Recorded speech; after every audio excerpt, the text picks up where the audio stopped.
Amen, amen. Bien-aimés dans le Seigneur, je vous salue tous dans le précieux nom de notre Seigneur Jésus-Christ de Nazareth. Alléluia. C'est avec beaucoup de joie, n'est-ce pas, que encore une fois, nous nous retrouvons en ce jour pour célébrer Dieu, pour bénir Dieu, pour élever le nom de Jésus-Christ de Nazareth.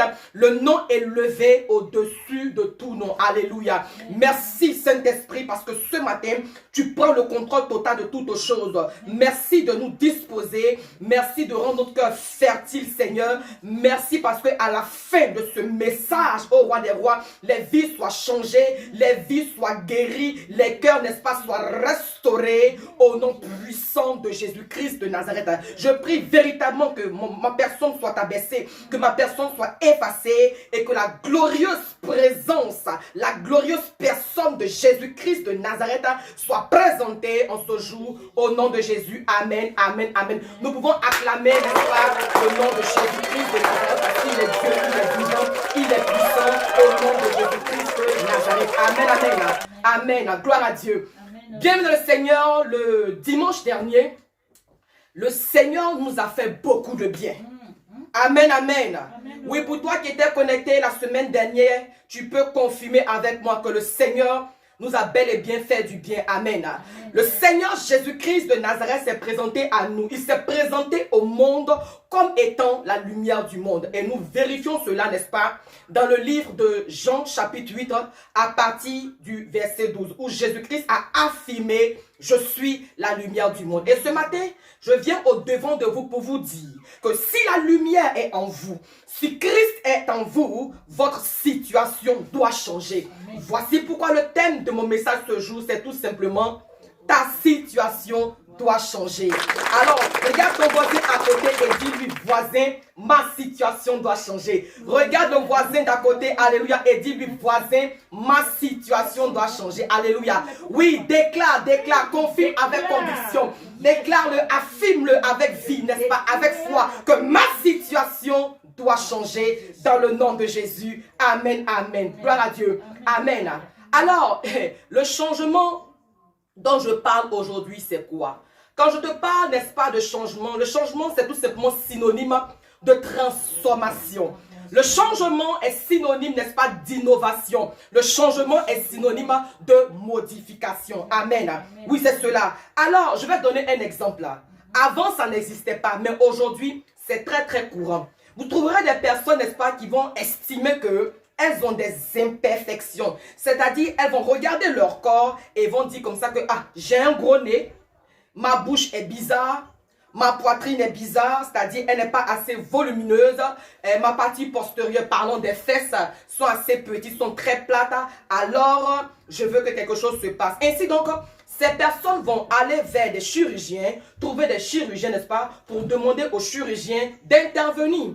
Donc, le chirurgien, n'est-ce pas, va faire une opération et va apporter, n'est-ce pas, un changement. Par exemple, le nez, s'il est assez gros ou petit, n'est-ce pas, il ne va pas mettre des yeux à la place du nez. Non, mais c'est le nez, n'est-ce pas, qui va façonner. C'est le nez, n'est-ce pas, qui va opérer. Donc, il va se passer une transformation, un changement, n'est-ce pas, à la guise du patient. Selon que le patient veut, c'est comme ça que le changement va se passer. Ou je prends un autre exemple assez simple. Dans nos maisons, nous avons des ampoules qui nous produisent, n'est-ce pas, l'électricité, la lumière. Amen, amen. Donc, il arrive des fois que l'ampoule est défaillante ou, comme on le dit souvent, l'ampoule est grillée. Amen. Donc, quand ça se passe comme ça, on va donc remplacer, changer l'ampoule, soit dans une qualité supérieure ou dans la même qualité, mais ce qui est sûr, on va poser, n'est-ce pas, une ampoule qui est en bon état, n'est-ce pas, et à nouveau, l'ampoule commence à marcher et puis la maison, n'est-ce pas, est éclairée. C'est cela. Amen, amen. Gloire à Dieu. Alors, donc, ce matin, je suis venu te dire que la situation dans laquelle tu es doit changer. Au nom de Jésus. Je suis venu te dire ce matin que la situation dans laquelle tu es, n'est-ce pas, doit être changée en meilleur. Ta situation doit être changée en excellence. Ta situation doit être changée, n'est-ce pas, à un grade supérieur, à un grade élevé. Amen. Alléluia. Oui, alors, Dieu a changé dans la Bible. Dieu a changé, n'est-ce pas? Il a innové. il a transformé la vie de plusieurs personnes. Quand nous regardons dans les Écritures, nous voyons effectivement que Dieu, alléluia, a apporté une amélioration plus grande. Il a apporté des changements plus glorieux. Il a apporté, n'est-ce pas, des modifications dans la vie, dans les situations de plusieurs personnes. Alléluia. Gloire à Jésus-Christ. Alors, nous allons prendre nos Bibles dans le livre de Ésaïe 43, verset 1. C'est notre première lecture. Ésaïe 43, verset 1. Il est écrit, « Ainsi parle maintenant l'Éternel, qui t'a créé, ô Jacob, celui qui t'a formé, ô Israël. Ne crains rien, car je te rachète, je t'appelle par ton nom, tu es à moi. » Amen, c'est glorieux. Alléluia. Bien-aimé, voici un passage qui dit beaucoup de choses. Amen. Quand j'ai vu ce passage, quand j'ai découvert ce passage, j'ai compris que Dieu est Dieu. Amen. J'ai compris, n'est-ce pas, que Dieu, alléluia, voulait faire quelque chose, n'est-ce pas, dans ma vie. J'ai compris que Dieu voulait transformer quelque chose dans ma vie. J'ai compris que Dieu, alléluia, voulait modifier quelque chose dans ma vie. Alors, je me suis approprié cette parole. Alléluia. Et c'est ainsi, tout enfant de Dieu doit s'approprier une parole, doit faire d'une parole, n'est-ce pas, sa clé, avec laquelle il va marcher. Alléluia. C'est très très important. Alors, dans ce passage-là, de quoi il s'agit? La Bible dit comme ça que, oui, Dieu dit comme ça que, oui, il a créé Jacob, il a formé Jacob. Alléluia. Gloire à Dieu. Et il a même appelé Jacob par son nom. Alléluia. Donc Dieu sait toutes choses concernant Jacob. Je vais vous raconter cette histoire. Nous connaissons certainement tous l'histoire de Jacob. Jacob, il était le fils de Isaac. Et Isaac, n'est-ce pas, qui était lui-même le fils d'Abraham. Alléluia. Alors voici, Isaac et Rebecca vont mettre au monde deux frères jumeaux, Ésaü et Jacob. Et nous allons voir par la suite comment Jacob, par la ruse, va n'est-ce pas, usurper la légitimité, la bénédiction qui devait être échue, n'est-ce pas, à son aîné. Gloire à Jésus-Christ de Nazareth. La Bible nous dit dans le livre de Genèse 27, 35 que Jacob a trompé son père par la ruse, avec la complicité de sa mère. Alléluia. Oui, il va voler le droit d'aînesse de son frère aîné. Rappelons que le droit d'aînesse, n'est-ce pas, c'est tout simplement l'héritage légal et légitime qui doit revenir à l'aîné de la famille. Et Jacob va, n'est-ce pas, récupérer cela. Jacob va user de malice, de ruse pour s'accaparer ce droit d'aînesse-là. Mais que veut dire Jacob? Que signifie Jacob? Jacob signifie malformation, malversation. Jacob signifie, n'est-ce pas, infirmité. Certains diront aussi que Jacob signifie voleur, trompeur. Jacob, n'est-ce pas, c'est l'imperfection, c'est l'échec, c'est la maladie, c'est tout ce qui est mauvais. Amen. C'est cela Jacob. Alléluia. Alléluia. Alors, bien-aimés dans le Seigneur, Dieu nous crée ainsi. C'est-à-dire que Dieu nous crée, n'est-ce pas, avec des imperfections. Alléluia. Même quand nous recevons l'éducation de nos parents, nous avons encore besoin de l'éducation divine. Amen, amen. Parce que nous avons été créés avec le mal en nous. Alléluia. En nous, il y a le vol. En nous, il y a l'escroquerie. En nous, il y a le mensonge. En nous, il y a l'imperfection. Amen. Gloire à Dieu. Mais pourquoi Dieu nous crée comme ça? Pourquoi? Dieu l'a fait ainsi tout simplement parce qu'il veut prendre soin de nous. Alléluia. Amen. Dieu nous crée misérables. Alléluia. Amen. Comme ça, il va prendre, n'est-ce pas, soin de nous. Amen. Gloire à Dieu. Amen. Alors, la perfection, il n'y a pas la perfection en l'homme. Il n'y a pas la perfection en l'homme. La seule personne parfaite, la perfection, n'est-ce pas, c'est Jésus. Mais Dieu, pour prendre soin de nous, Dieu pour nous modifier, Dieu pour nous transformer, Dieu pour innover en nous, Dieu vraiment pour agir dans nos vies, il a besoin d'un contact. Quelqu'un dit avec moi un contact. Et retiens-le bien. Alors, je reprends pour dire que Dieu, pour modifier quelque chose dans ta vie, Dieu, pour apporter un changement dans ta vie, Dieu, pour apporter une innovation dans ta vie, a besoin d'un contact. Amen. Un contact. Alléluia. Amen. Alors, Jacob était en contact avec Dieu depuis son grand-père Abraham. Amen. Alléluia. Amen. Et Abraham lui-même qui était en contact avec Dieu. Mais tu vois, quand je te parle de contact, en fait, le contact, c'est l'alliance. Quelqu'un dit avec moi alliance. Alliance. Gloire à Dieu. Amen. Quand je parle de contact, je parle d'alliance.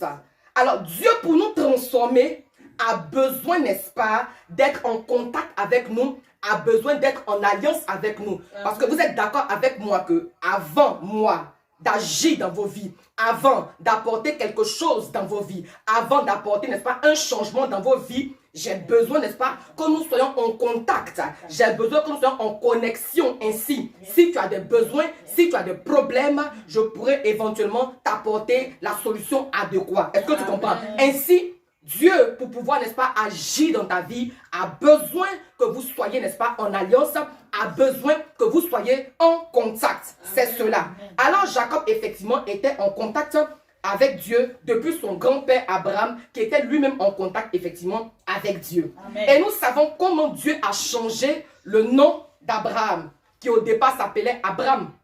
Amen. Amen. Il a changé son nom. Donc, c'est cela. Abraham était en contact avec Dieu. Isaac aussi était en contact avec Dieu. Donc, Dieu pour te changer, Dieu pour te transformer, Dieu pour innover dans ta vie, n'est-ce pas, a besoin que tu quittes beaucoup de choses. Amen. Comme Abraham, Dieu a demandé à Abraham de quitter sa famille. Alléluia. Amen. Peut-être que toi, tu es là ce matin, c'est pas que tu vas quitter ta famille, mais il y a beaucoup de choses, n'est-ce pas, que tu dois quitter. Il y a beaucoup de choses dont tu dois te séparer. Alléluia. Amen. Afin de recevoir la transformation, afin de recevoir, n'est-ce pas, le changement dans ta vie. Amen, amen. Amen. Gloire à Dieu. Amen. Donc, quand Dieu veut faire quelque chose de merveilleux avec vous, quand Dieu veut innover dans vos vies, il faut que vous quittez votre confort. Amen. Il faut que vous allez ailleurs afin que Dieu prenne soin de vous. Amen. C'est cela, on va le voir avec David. David n'a pratiquement pas vécu à la maison familiale. David, n'est-ce pas, trouvait sa demeure dans la forêt, dans le désert, à prendre soin, n'est-ce pas, du troupeau. Alléluia. Donc, David, n'est-ce pas, a fait sa formation dans le désert. Et nous allons le voir, n'est-ce pas, dans le psaume 23. Gloire à Jésus-Christ de Nazareth. Et dans le psaume 23, il dit que dans la vallée de l'homme de la mort, il ne craint rien. Voyez-vous, donc il a vécu, n'est-ce pas, cette formation-là seul. Alléluia. Amen. Gloire à Jésus-Christ de Nazareth. Souvent, Dieu nous isole pour prendre soin de nous. Amen. Dieu nous isole pour mieux nous transformer. Amen. Dieu peut vous faire quitter un groupe d'amis. Dieu peut vous faire quitter, n'est-ce pas, un fan club. Dieu peut vous faire quitter, n'est-ce pas, beaucoup de choses. Alléluia. Parce qu'il sait que si vous êtes dans ces endroits-là, il sait que si vous êtes attaché, n'est-ce pas, à ces personnes-là, vous n'allez pas, n'est-ce pas, changer. Vous n'allez pas percer, comme on le dit. Vous n'allez pas progresser. Alléluia. Amen. Donc Dieu crée des situations, n'est-ce pas, pour que la séparation se passe. Alléluia. Amen.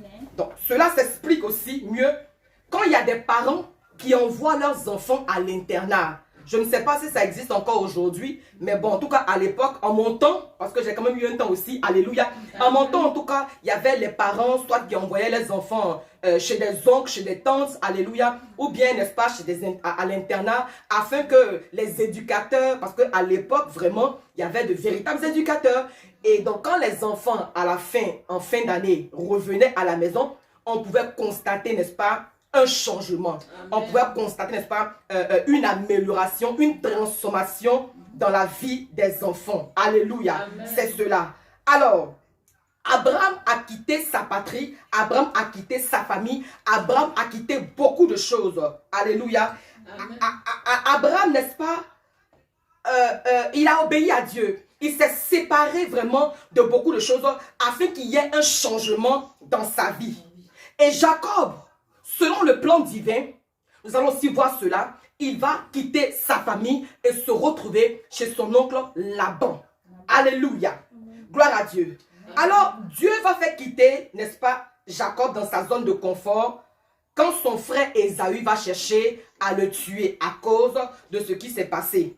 Jacob va donc se retrouver chez son oncle Laban en tant que manœuvre. Parce que lorsque Jacob va chez son oncle Laban, il ne s'assoit pas pour croiser les bras. Il travaille durement. Alléluia.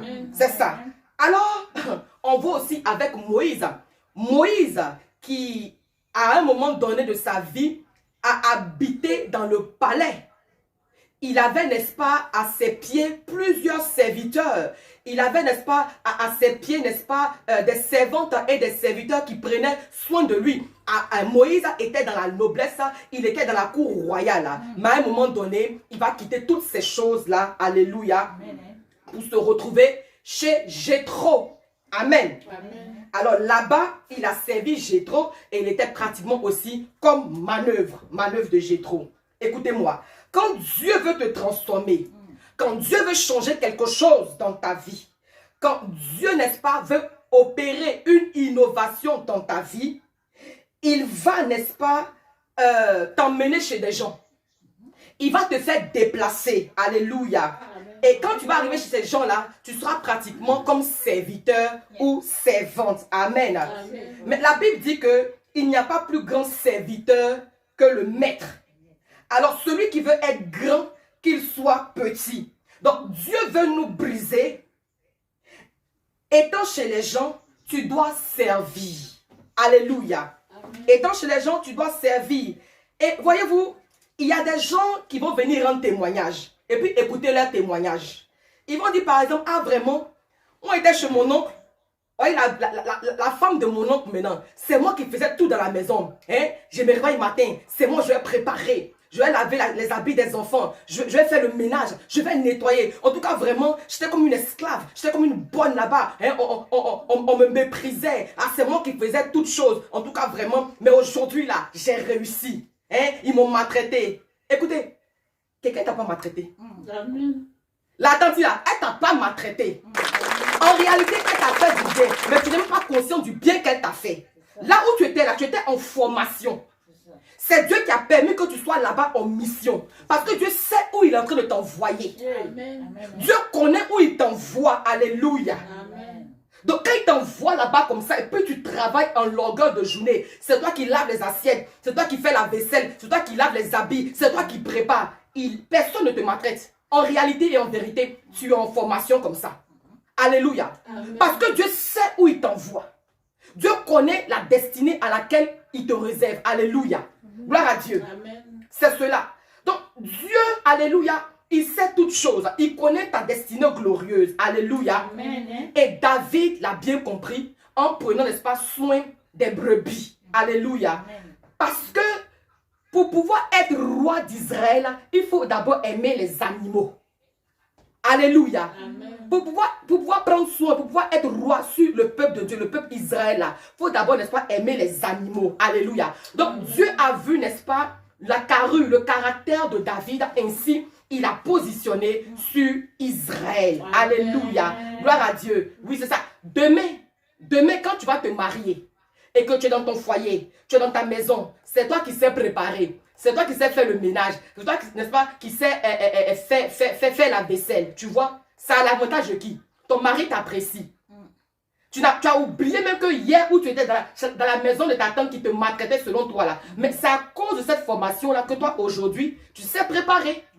C'est à cause de la formation chez ta tante là qui te maltraitait selon toi là qu'aujourd'hui ton mari t'apprécie. Donc du coup dans ton foyer, tu n'as pas de problème. Alléluia. Amen. Gloire à Dieu. Amen. Donc pour dire à quelqu'un que quand on te confie une tâche, prends conscience rapidement que si on me demande de faire ça là, c'est que mon demain est glorieux. Amen. Si aujourd'hui on me demande même de balayer, c'est que moi j'aurai un endroit où effectivement je vais mettre ça en exergue. Alléluia. Peut-être que toi dans ta maison tu ne balayeras pas. Tu n'as pas ça qu'à balayer directement. Mais tu auras, n'est-ce pas, une servante aussi.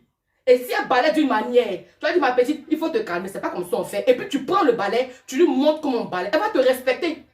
Amen. Elle va dire, ma tante, on ne joue pas avec elle. Ma patronne aussi, elle connaît. Alléluia. Amen. Donc c'est cela. Quand on te confie une responsabilité, quand on te confie une mission, veille, n'est-ce pas, à faire la chose avec bon cœur, à bien faire la chose avec excellence. Amen. Alléluia. Amen. Gloire à Jésus-Christ de Nazareth. C'est cela. Et, par exemple, encore, et chez nous, ici à ENAJC, on va te dire, il faut méditer la parole. Avant même ça, la matinale, du lundi au samedi, de 5 à 6 heures, connecte-toi pour prier. Encore, on va te dire du lundi au vendredi, il y a le temps de méditation de 21 à 22 heures. Et après, tu dis, mais attends, pasteur, ça me sert quoi? Mais c'est trop. Bon, matin, la case, on fait matinale. Le soir, encore, la case, mettez la parole de Dieu. Mais c'est quoi? C'est une corvée. Elle en fait un peu trop. C'est trop. Frère, sœur, tu n'as... Demain, quand tu as réussi et que tu sois vraiment assis, accompli, à cause de la parole de Dieu, tu n'as même pas dit, oh, vraiment, ce fut un temps où vraiment j'étais dans une famille. Où là-bas, le pasteur me disait que, ah, on n'a qu'à se connecter pour faire matinale. On n'a qu'à méditer la parole. Elle va même vous dire que si on ne médite pas, il ne faut pas se connecter. Abi, ce n'est pas charnel. La Bible nous dit dans Josué 1, médite la parole de Dieu jour et nuit. Donc quand le pasteur te dit qu'il faut méditer la parole là, ce n'est pas mauvais. Au contraire, c'est une bonne chose. Et c'est suivi de bénédictions. Il y a des promesses dedans. Dieu dit, médite la parole jour et nuit. Et c'est alors que tu réussiras dans toutes tes entreprises. Amen, amen. Amen. Gloire à Jésus-Christ de Nazareth. Que Dieu nous permette, n'est-ce pas, d'aimer méditer la parole de Dieu. Alléluia. Gloire à Jésus-Christ de Nazareth. Alors, maintenant, je prends l'exemple de Mephibosheth. Mephibosheth qui était le fils de Jonathan. Jonathan qui était le fils de Saül, le premier roi d'Israël. Jonathan va faire alliance avec David. Alléluia. Amen. Je disais comme ça que Mephibosheth donc était le fils de Jonathan. Jonathan qui est lui-même prince.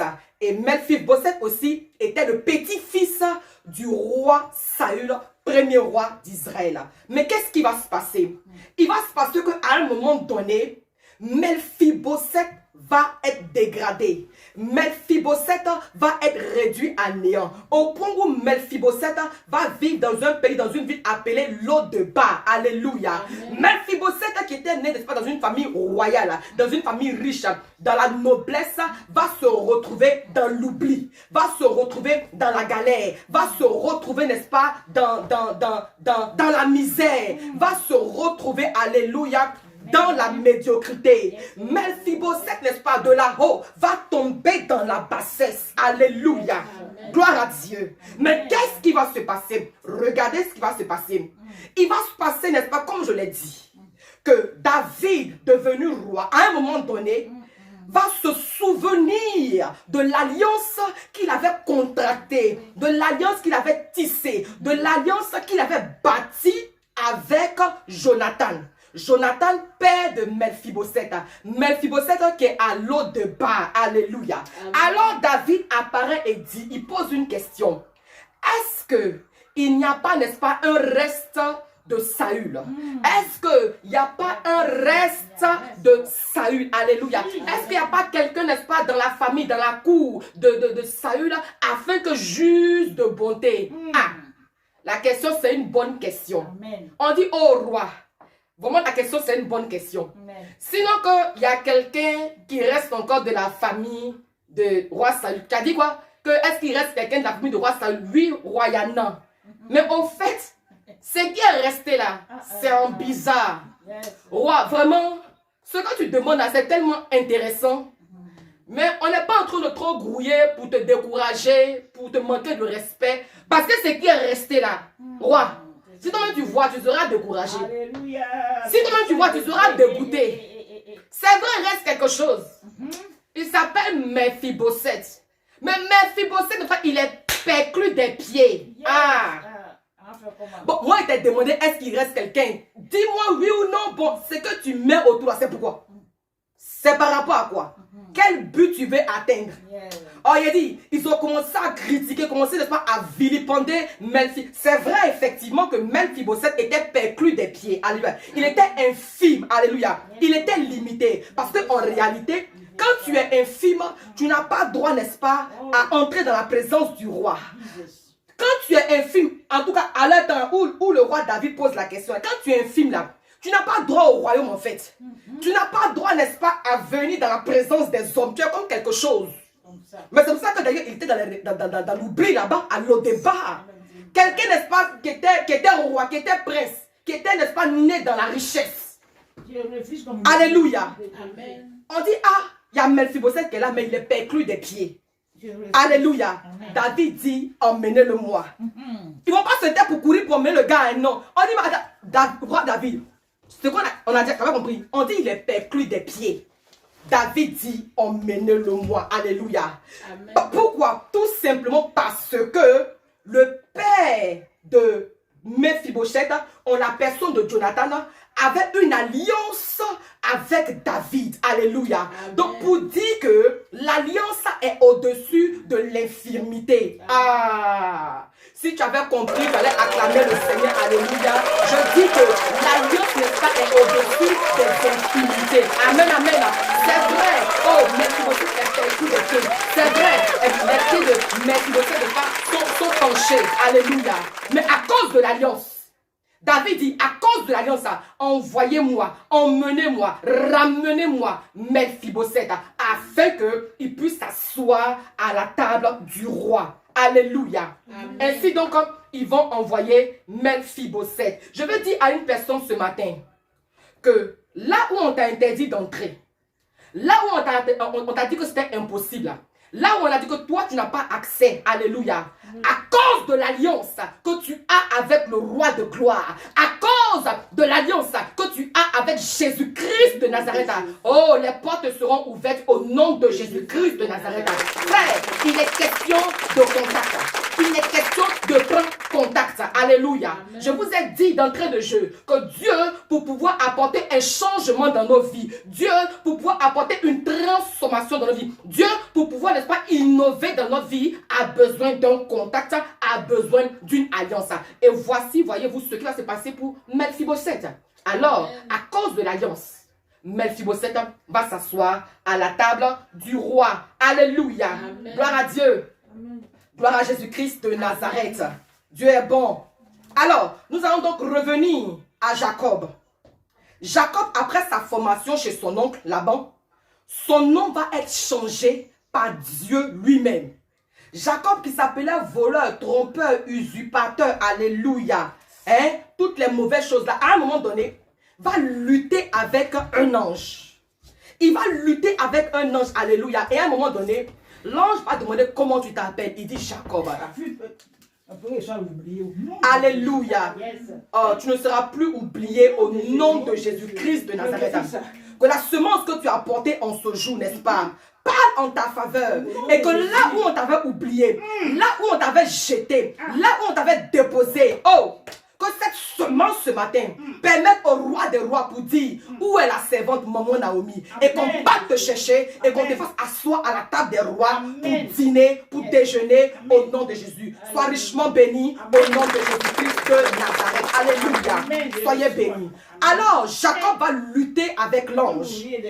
Et l'ange va dire comment tu t'appelles. Il dit Jacob. Il dit non, on ne t'appellera plus Jacob, mais on t'appellera Israël. C'est Dieu lui-même qui change le nom de Jacob en Israël. Israël qui veut dire que tu as lutté avec Dieu et tu as remporté. Alléluia. Amen. Gloire à Dieu. Il a lutté avec Dieu pour être béni. Il a lutté avec Dieu pour qu'il y ait un changement dans sa vie. Puisque en luttant, il a dit, tant que tu ne me bénis pas, je ne te laisserai pas. Alléluia. Amen. Donc, Jacob a lutté avec l'ange. Il a lutté avec Dieu pour être béni. Il a lutté avec Dieu pour sa prospérité. Il a lutté avec Dieu, n'est-ce pas, pour son changement. Il a lutté avec Dieu pour son futur. Il a Amen. lutté avec Dieu pour son avenir. Alléluia. Amen. Gloire à Et Dieu. la Bible nous dit que dans cette lutte, il a eu une hanche qui a été cassée. Alléluia. Amen. Donc pour dire que certainement que ce qui a été cassé, ce qui a été retiré, était ce qui devait être changé. Alléluia. Amen. Oui, parce que il fallait retirer ce qui n'est pas bon. Donc quand Dieu veut te changer, quand Dieu veut t'innover, il enlève tout ce qui n'est pas bon en toi pour te rendre meilleur, pour te rendre parfait. Amen. Alléluia. Amen. C'est ça.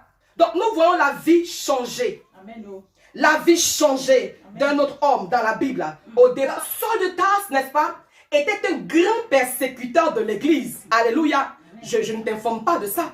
Il était zélé pour combattre l'œuvre de Dieu, pour combattre, n'est-ce pas, la propagande, l'élargissement, l'avancée, n'est-ce pas, du royaume de Dieu. Saul de Tarse. Alléluia.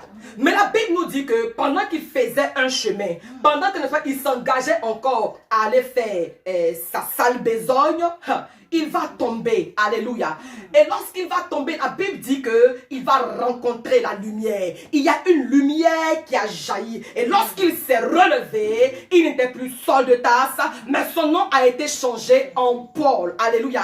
Et on sait ce que Paul, n'est-ce pas, l'apôtre Paul est devenu, ce qu'il a pu bien faire, n'est-ce pas. Il a été, n'est-ce pas, l'un des meilleurs disciples du Seigneur. Pourquoi? Parce qu'il a été changé. Il a reçu la lumière et sa vie n'a plus jamais été la même. Oh, cet homme-là, n'est-ce pas, il était tellement transformé que sa passion désormais était le royaume des cieux. Ce qu'il combattait avant, sa vision des choses a radicalement changé. Désormais, Paul, n'est-ce pas, se battait. Il s'est vêtu, n'est-ce pas, à se rassurer que l'œuvre de Dieu, que le royaume de Dieu avance. Alléluia. Gloire à Dieu. Oui, il s'est produit un changement dans la vie de Paul. Gloire à Dieu. Oui, donc Dieu veut changer le nom de quelqu'un en ce jour.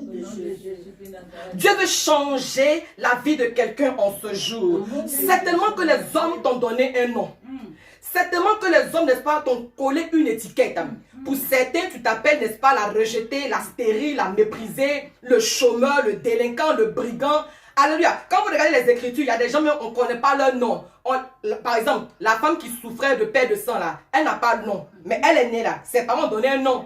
Mais ça dit que tellement que sa situation était compliquée, tellement qu'elle était vraiment dans la misère, tellement qu'elle vivait dans le chaos qui ne dit pas son nom, vraiment, on l'a étiquetée avec sa situation. Gloire à Dieu. Donc, certainement que tu es connecté ce matin à cause, n'est-ce pas, des déboires que tu vis, à cause des situations difficiles que tu vis. On ne t'appelle plus, n'est-ce pas, par le nom même d'origine que tes parents t'ont donné. Mais on t'appelle, n'est-ce pas, avec le nom de ta situation. Oh, voleur là. Oh, toutou là. Oh, prostituée là. Alléluia.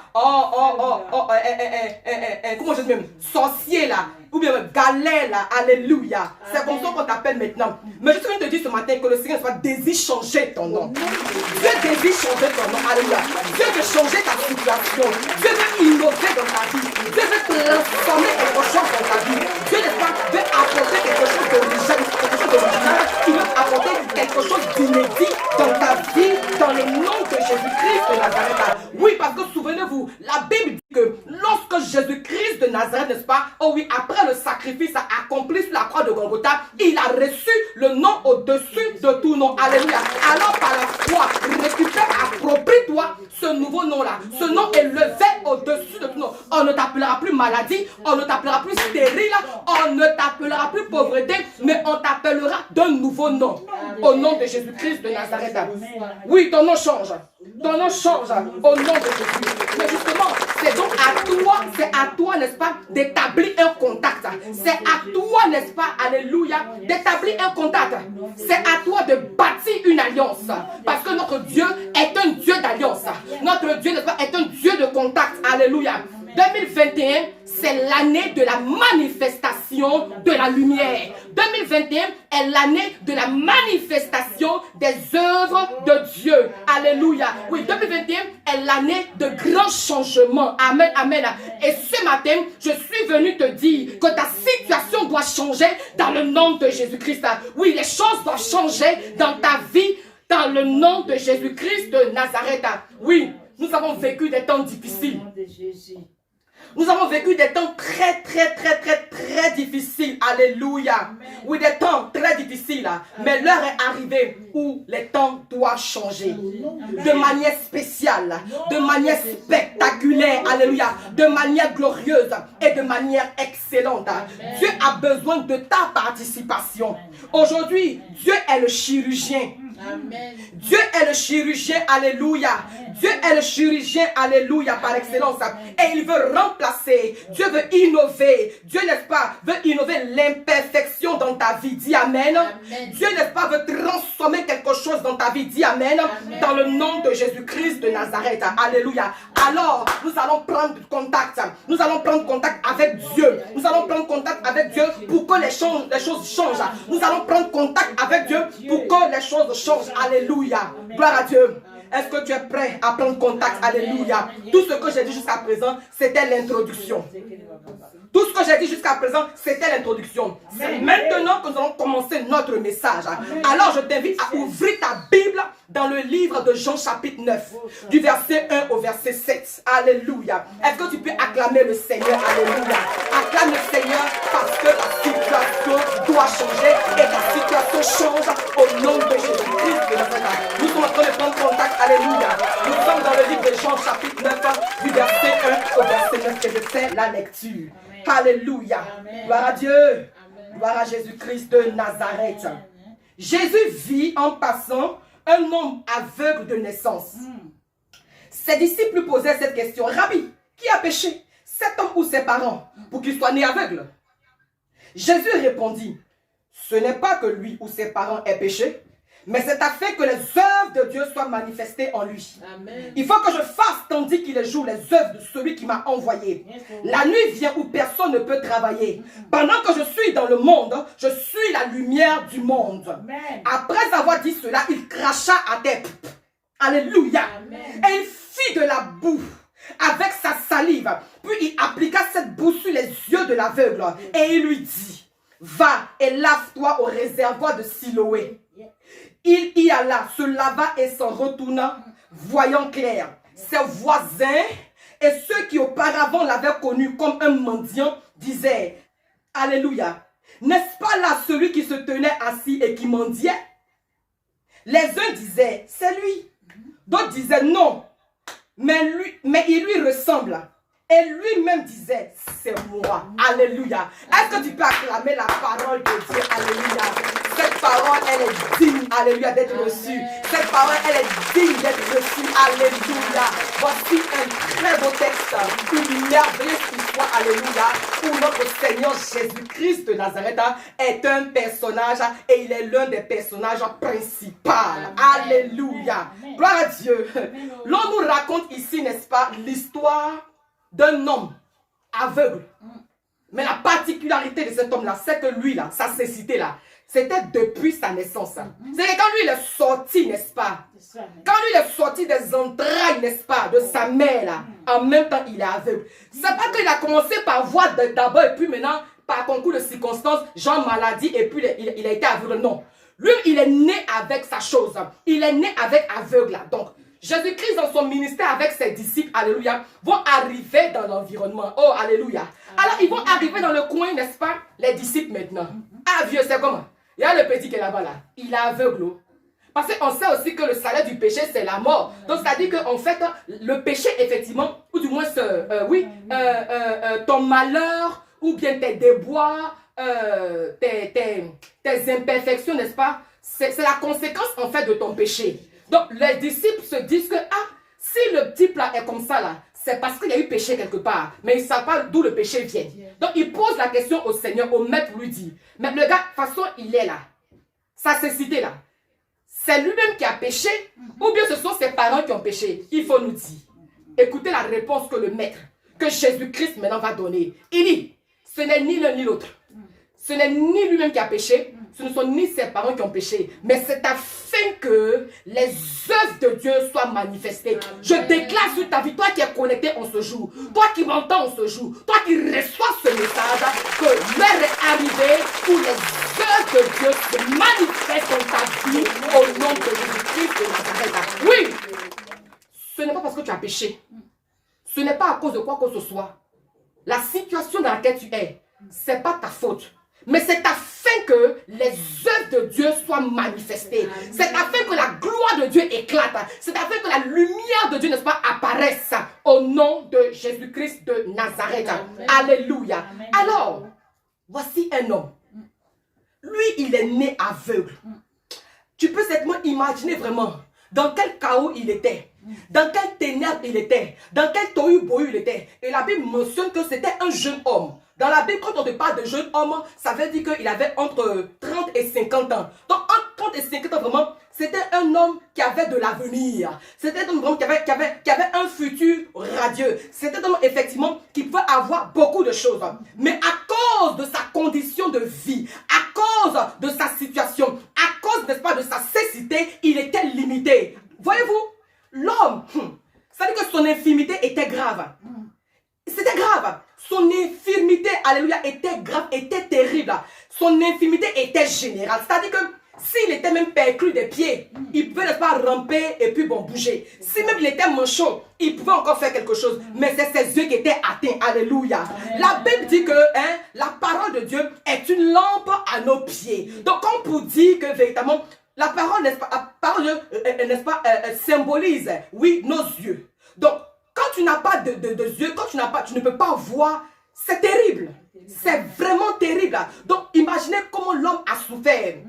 Il ne voyait pas, mais il entendait. Donc, certainement qu'il a entendu parler de mariage. Certainement qu'il a entendu parler de travail. Certainement qu'il a entendu parler de beaucoup de choses. Mais à cause de ce qu'il ne pouvait pas voir, il était limité. Il était donc privé du bonheur. Privé certainement du mariage. Privé du travail. Privé, n'est-ce pas, de beaucoup de choses. C'est cela. Il n'avait pas accès à la bénédiction. Il n'avait pas accès, n'est-ce pas, au travail, au mariage et toutes ces choses-là. Donc, il passait sa vie à mendier. Lui, il passait sa vie, n'est-ce pas, à mendier. Et il y a plusieurs personnes aujourd'hui qui passent leur vie à mendier, qui passent leur vie à commander, qui passent leur vie, n'est-ce pas, à pleurer, qui passent leur vie vraiment à être angoissés. Plusieurs aujourd'hui passent leur vie, n'est-ce pas, dans le stress. Plusieurs passent leur vie dans les hôpitaux. Alléluia. Mais quelque chose va se produire. Quand cet homme va être en contact avec Jésus, quand cet homme va être en contact avec Jésus-Christ de Nazareth, quelque chose va se produire. C'est une affaire de contact. Dis avec moi, c'est une affaire de contact. C'est une affaire de contact. Alléluia. Tu es en contact avec qui? Tu es en contact avec qui? Il faut que tu sois en contact, alléluia, avec le Seigneur des Seigneurs. Tu as besoin d'être en contact, n'est-ce pas, avec Jésus-Christ de Nazareth. Tu as besoin d'être en contact avec la lumière. Tu es en contact avec qui? Tu es en contact avec qui? C'est une affaire de contact, frère. C'est une affaire de contact, sœur. Alléluia. Il faut que tu sois en contact avec le Seigneur. Alléluia. Pour que le changement, pour que l'innovation, pour que la transformation, pour que la modification puisse avoir lieu dans ta vie. Alléluia. Regardez comment Jésus-Christ va produire le changement. Je vous ai dit que Jésus-Christ en ce jour, il est le chirurgien par excellence. Amen. Alors suivez comment le changement va se produire dans la vie de ce jeune homme aveugle de naissance. Alors, Jésus-Christ va prendre, n'est-ce pas, du sable et il va mettre de la salive. Et avec cela, il va faire, n'est-ce pas, une espèce de boue.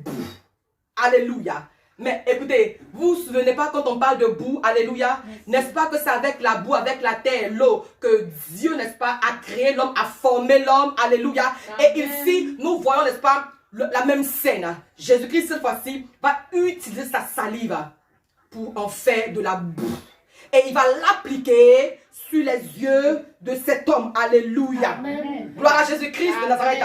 Oui, alors, quand il va appliquer cette boue sur les yeux de cet homme, la Bible nous dit que l'homme va recouvrer la vue. C'est glorieux. Alléluia.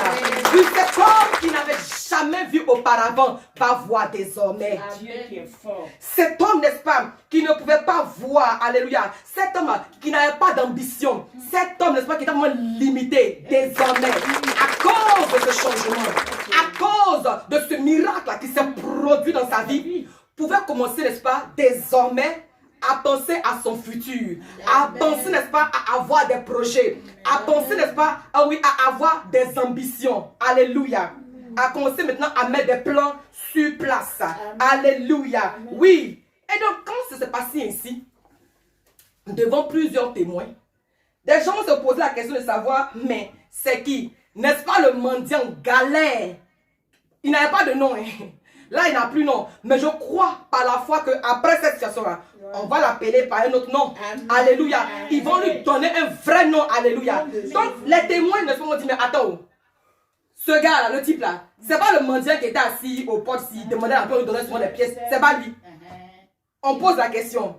Maintenant, les gens sont là, ils savent pas, ils sont perplexes, ils savent pas trop. C'est lui, c'est pas lui, c'est lui, c'est pas lui, c'est lui, c'est pas lui. Au point où même vraiment, ils vont aller trouver les parents pour dire, ah, papa, maman, c'est votre enfant.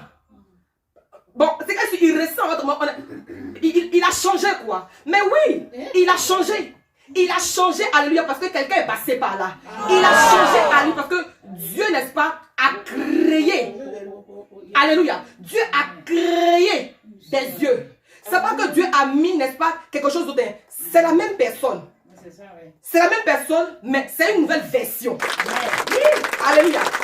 C'est la même personne en nouveau, en fait. Alléluia. C'est ça. Dieu, parce que Dieu sait comment on crée. Dieu, il sait comment on crée. Il sait comment on change. Il sait comment on modifie. Il sait comment on transforme. Donc, ce n'est pas un problème pour lui, n'est-ce pas, de créer les yeux du monsieur. Parce qu'en réalité, ses yeux n'avaient pas encore été créés même. C'est maintenant que ses yeux ont été créés. Donc, le chirurgien par excellence ça, apparaît dans sa vie et crée et opère, n'est-ce pas, la chirurgie. Lui crée des yeux et lui donne, n'est-ce pas, des yeux. Désormais, il n'est plus aveugle, né de naissance, mais il peut voir. Donc, ils approchent les parents pour dire, ah, parents, est-ce que c'est votre enfant qui est là? Qu'est-ce qui s'est passé? Les parents répondent que, par la primatique, disent, ah, vraiment, c'est notre enfant. C'est notre enfant. On est sûr que c'est notre enfant. Maintenant, ce qui s'est passé, c'est qu'il est sûr qu'il était aveugle. Maintenant, ce qui s'est passé là, c'est préférable que vous lui posez la question. Parce que c'est un jeune homme. Il a l'âge de parler. Posez la question, il va vous répondre. Alléluia. Je vais t'annoncer que ce qui va t'arriver, alléluia, donnera à plusieurs de demander c'est qui, c'est comment, alléluia. Ce qui va se passer dans ta vie, le changement qui va s'opérer dans ta vie, la modification qui va s'opérer dans ta vie, l'innovation qui va prendre place dans ta vie, alléluia, amènera plusieurs à être perplexes. Est-ce bien elle? Est-ce bien lui? Alléluia. Et maintenant, qui te concerne de répondre? C'est bien moi. C'est bien moi. Tu répondras à quelqu'un, c'est bien moi. Tu répondras à plusieurs, c'est bien moi. Je dis, tu répondras à quelqu'un, c'est bien moi. Au nom de Jésus-Christ de Nazareth, alléluia. Oui, je veux te dire ce matin que oui, ce qui s'est passé dans la vie de cet homme-là, ce qui s'est passé dans la vie de cet homme-là est sur le point de t'arriver. Est sur le point de t'arriver au nom de Jésus-Christ de Nazareth. Je vous ai dit que quand une ampoule est gâtée, quand une ampoule est gâtée, quand une ampoule ne fonctionne plus, on la change.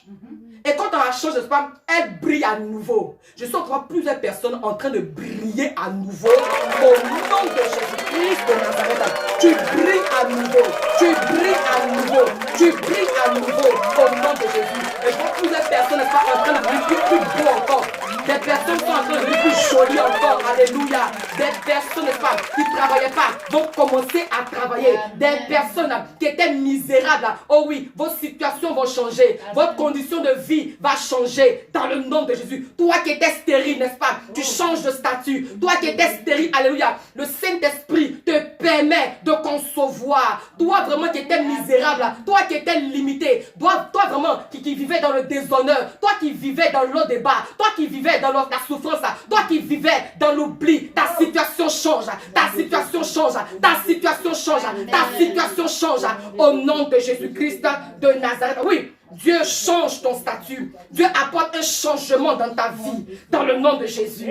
Dans le nom de Jésus. Dans le nom de Jésus. Oui, des stériles vont commencer à enfanter. Dans le nom de Jésus. Oui, oui, oui, oui, oui. Toi qui n'avais pas de papier, tu auras tes papiers. Au nom de Jésus. Toi qui étais sans abri, tu auras un abri. Au nom de Jésus-Christ de Nazareth. Alors, cet homme, amen, a changé de la cécité à la vue. Du malheur, il est passé au bonheur. De la mendicité, il est passé à la suffisance. Sa situation a radicalement changé lorsqu'il a pris contact avec Jésus-Christ de Nazareth. En ce jour, Dieu désire, n'est-ce pas, changer ta situation en meilleure. Reçois Jésus-Christ dans ta vie. Prends contact avec Jésus-Christ. Établis l'alliance avec Jésus-Christ et que l'innovation, et que la transformation, et que la modification, et que vraiment l'originalité prenne place dans ta vie, dans le nom de Jésus-Christ de Nazareth. Changer ton histoire, Jésus va changer ton histoire. Changer ton histoire. Jésus va changer ton histoire. Il va essuyer tes larmes. Jésus va changer ton histoire. Il va essuyer tes larmes. Jésus va changer ton histoire. Changer. Oui, changer ton histoire. Jésus va changer ton histoire. Changer ton histoire. Jésus va changer ton histoire. Il va essuyer tes larmes. Jésus va changer ton histoire. Il va essuyer tes larmes. Jésus va changer ton histoire. Changer. Alléluia. Je prie pour toi qui es connecté ce matin, que Dieu change ton histoire, que Dieu change ta situation, que Dieu change ton statut, que Dieu change le cours de ta vie dans le nom de Jésus-Christ de Nazareth. Que le chirurgien par excellence apparaisse dans ta vie, apparaisse dans ta maison, apparaisse dans ta famille et opère l'opération, opère le changement, opère la modification, opère la transformation au nom de Jésus. Il est le Dieu qui nous modifie, il est le Dieu qui change, il est le Dieu qui crée. De la même façon qu'il a créé les yeux pour cet homme aveugle né de naissance, qu'il crée quelque chose à nouveau pour toi, qu'il crée quelque chose de nouveau pour toi, que ce que ton cœur désire, ce qui n'est pas te donnait d'être limité, ce qui te donnait vraiment de pleurer, qu'en ce jour, Dieu change ton histoire, que Dieu change ta situation dans le précieux nom de Jésus-Christ de Nazareth. Accepte Jésus-Christ de Nazareth comme ton Seigneur et ton Sauveur personnel, et que ta vie ne soit plus jamais la même au nom de Jésus-Christ de Nazareth. Amen, amen, amen. Amen.